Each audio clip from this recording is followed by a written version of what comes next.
اور نبی علیہ الصلوۃ والسلام نے بھی کئی بار متعدد احادیث میں کہ دجال کے فتنے سے بچنا، دجال کے فتنے سے بچنا، نبی علیہ السلام نے خبردار فرمایا،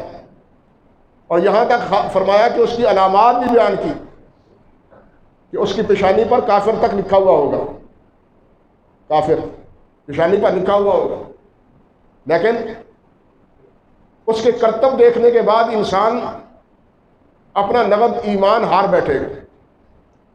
وہ کہے گا بارش برسنے لگے گی، وہ کہے گا کہ یہ مردہ زندہ ہو جائے، مردہ زندہ ہو جائے گا، وہ کہے گا یہ فصل جو ہے یہ لہلہا اٹھے، فصل لہلہا اٹھے گی، جو حکم دے گا وہ پورا ہو رہا ہوگا، اور باوجود کہ اس کی پیشانی پر کافر لکھا ہوا ہوگا، اس کے یہی کرتب دیکھ کے جو سادہ لو ہوں گے، ایمان کے کمزور آدمی ہوں گے، وہ اپنا ایمان ہار بیٹھیں گے۔ بہت بڑا یہ ابتلا اور آزمائش، اللہ محفوظ فرمائے اس